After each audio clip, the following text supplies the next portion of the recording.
Afin de réaliser une ganache vanille, nous avons besoin de crème à 35% de matière grasse, de chocolat ivoire et de gousse de vanille. Le chocolat ivoire est en définitive un chocolat avec une quantité de beurre de cacao de 35%. Récupérez les graines des gousses de vanille et les intégrer directement dans la crème avec les gousses. Chauffez la crème et la vanille. Utilisez un fouet afin de bien éparpiller les graines de vanille dans la crème.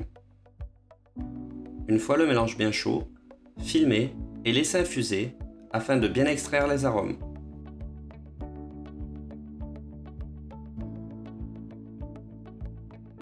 Pendant ce temps, fondre le chocolat ivoire.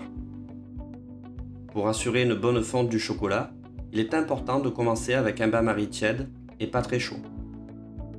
Un bain-marie bouillant pourrait rendre épais et visqueux le chocolat, car la température trop importante pourrait directement brûler le chocolat. Il faudra également faire très attention à ne pas mettre de l'eau en contact du chocolat. En effet, l'eau est l'ennemi du chocolat. En présence d'eau, le chocolat durcit, devient épais et granuleux, et ceci est lié à la composition du chocolat qui est composé en grande partie de matière grasse, représentée par le beurre de cacao. C'est la raison pour laquelle une ganache réside en fait sur le principe de l'émulsion. Une fois le chocolat bien fondu, retirez-le du bain-marie.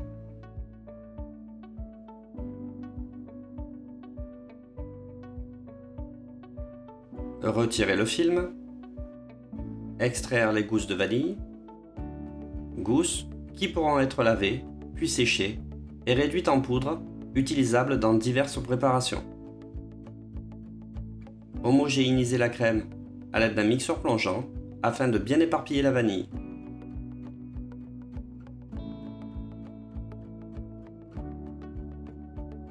Réchauffez la crème jusqu'à environ 55 degrés. La température est très importante car si elle est trop chaude ou trop froide, la réalisation de la ganache sera compromise. Une fois la température contrôlée, procédez au mélange.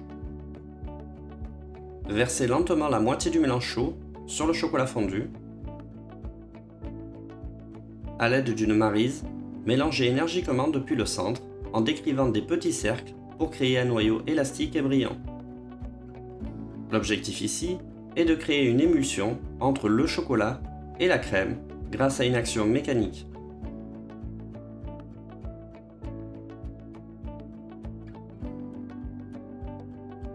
Incorporez la seconde moitié de crème et mélangez selon le même procédé.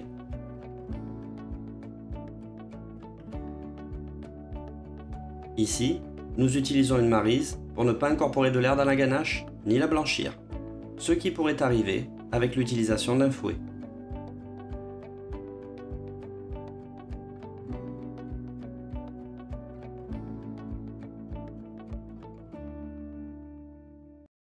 La ganache étant réalisée, filmez au contact et la faire affermir au frais afin qu'elle démarre une cristallisation. Veillez à l'utiliser avant sa complète cristallisation.